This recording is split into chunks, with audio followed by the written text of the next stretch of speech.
Yeah, Alistair and I were speaking on the way here that we're looking forward to getting back and playing in Canada. And since I've been here, we've had 5 matches that have no doubt felt like we've been in away matches.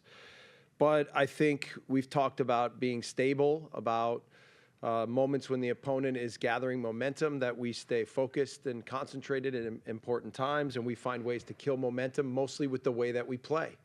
And I think that the team has shown real maturity in the last 5 matches in that sense, and grown more and more. And look, for me, the Chile match, of course, we got an early red card, but this was a pretty complete performance from start to finish. We didn't give too much away. We created some great chances. Of course, we didn't get the goal that we wanted, but for me, in terms of tactically and the quality at which we played in the match, I think we've now started to show more and more what we think and what I think we can look like as we continue to move forward. And then I'll go to you.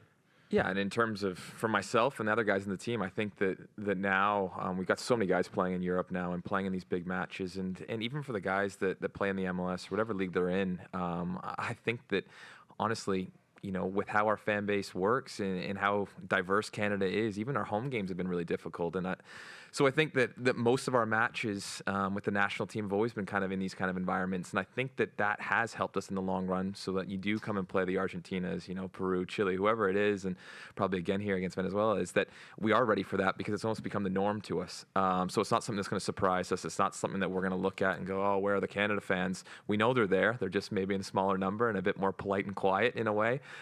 Which is just typical of the Canadians. So again, we'll be ready for it, and I think that all of us are mentally prepared for that. And again, I think that it's honestly helped us through all these all these matches over the past couple of years. It's kind of hardened us and made us all understand that, you know, those home matches are so cherished, because when you do play on the road, when you do play in neutral venues, it's never really neutral.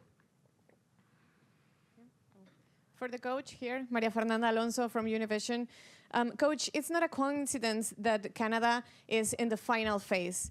Maybe surprise for CONCACAF, Mexico and US didn't get it, but how do you feel with this, with the moment of Canada and also the moment of Venezuela, that is a CONMEBOL like Cinderella too, as you? Mm-hmm. Yes. We understand that we weren't favorites to get to this phase, but I think internally we felt very strongly that we had a good team, and that the process that's been created prepared us for some important moments and good matches. And look, I think we've been really organized and disciplined, and we've also, I think, played to our strengths, which is our speed, our power, athleticism, and our intelligence. So we know that the matchup against Venezuela is one that'll be very tight. We respect them a lot. They've had an incredible tournament, and they're also having a great qualification round in South America. We know some of their players from MLS. I also know some from playing in Europe.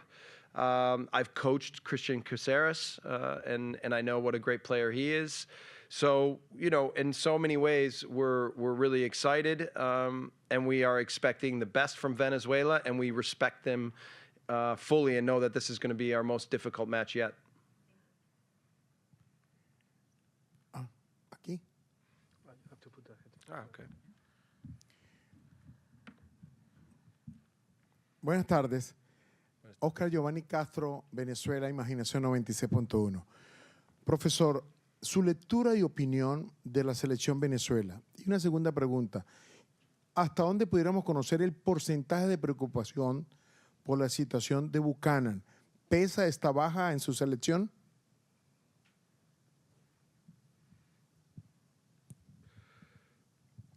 Yeah, obviously the injury blow to Tajon Buchanan has had an effect on our group, and our hearts are with him, and we know what a good player he is, so obviously we will miss him on the pitch.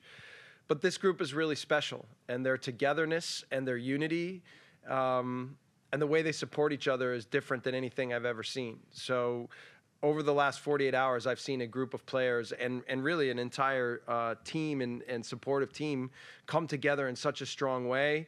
And I think this becomes now big motivation for us, not just that we're missing Tajon, but that we're playing for him, that our hearts are with him, that he's with us. And in all ways, I just see this team getting better and better and stronger and stronger. So Again,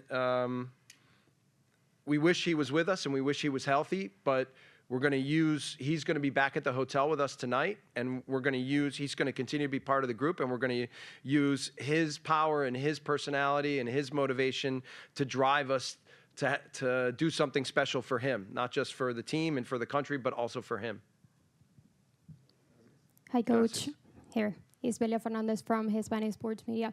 What is the most difficult thing that you have seen about Venezuela offense that could be a trouble for Canada defense? Thank you. Well, look, they first of all, they defend really well. They don't give much away. In the last 2 years, I think we researched that they give somewhere around a half a goal a game up to the opponent, so they're very stingy defensively. And then you have great players up front, like Rondon, Bello, Soteldo, Severino. Their midfielders have all played in MLS with Martinez, Herrera, and Caceres. So we know they have real offensive power and athleticism. So the good part about that is our players, I think, are pretty well educated on who they are. But we've just tried to really be clear as to what the match plan is, what things they will try to achieve, and what things we think we can achieve on the day. But we know that, especially with the form that they're in right now, that containing that group will be very difficult. But we're excited for the challenge. Yep. Joshua Cloak, The Athletic. Jesse, what have you done in training this week to ensure you score more against Venezuela? It's a fair question, but actually the first thing I said when we started this week in preparation for Venezuela, that the defensive discipline and structure and organization and tactics are the key, especially in knockout phase. And like I've said many times, I know the goals will come, partly because of the quality that we have up the pitch, and partly because we can be explosive enough and we're close to having really good moments and being very dangerous. So I expect this to be a tight game. Both teams I think, have really good defenses and have been very organized against the ball. But we're going to try to still find our ways in possession to be dangerous and find ways to command the game in possession. And then in the final third to be a little bit more lethal and ruthless and find ways to score goals. So we know that that'll be important. Hola, pregunta en español.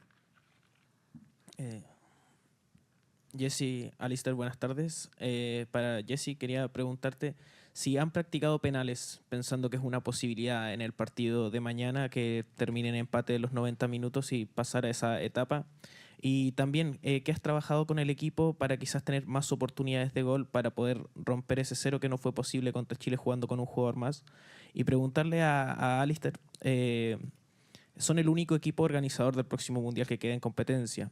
Quizás para ustedes no era sorpresa, pero para el resto de Sudamérica quizás el nivel de Canadá era una sorpresa para esta Copa. ¿Cómo están preparados para afrontar eso, sabiendo que ya no son una sorpresa y que ya los rivales los tienen más estudiados?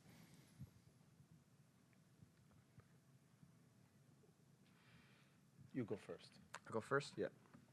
Okay, well, I don't want to forget about Panama because they made it out as well. But no, again, we're really happy. I don't think a lot of people gave us a ton of, of a chance to get out of our group, especially when you look at it on paper. But again, we had the belief from the get-go that this group could and should be able to get out of this group. And so we're happy that we proved probably a lot of people wrong in that aspect. But at the same time is that getting out of the group wasn't our sole aim. We still know that we have, another ceiling, another level to reach, and it comes down to probably scoring goals. That's going to kind of take us to that next plateau altogether, and we know that can come. So the fact that we got out of the group here at Copa America when a lot of people weren't expecting that, and on the back of not a ton of goals, I think is just a real sign of how much more we still have to give. So that's an exciting part for me. And again, we look at this match, a very difficult Venezuela side, a team like us in a way that really works hard defensively, and it's been really ruthless. I think their attacking lineup, again, as we talked about, Soteldo, Rondon's a handful, especially as I look at it as a defender.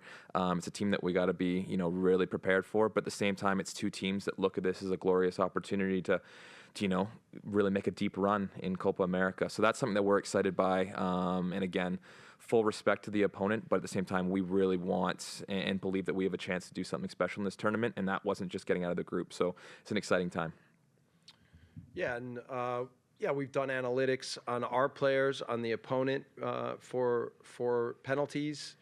We've worked on penalties this week, so we are prepared in case the match goes to that scenario. And then, I just discussed that.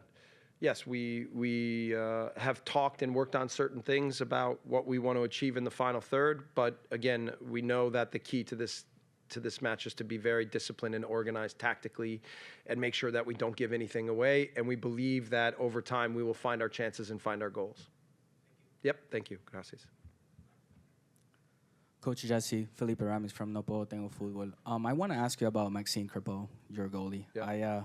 I have the luck to be with him week in and week out at the Portland Timbers, and he's very valued at the team and in the MLS. And now he's being picked as one of the top best goalkeepers in this tournament. Yeah. What does he bring to the table for you? And I would like to ask you. You're gonna go, Mr. Johnson.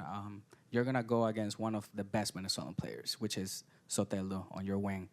And I just wanted to ask you, how do you prepare yourself going against probably one of the best players in the continent at the moment? Thank you.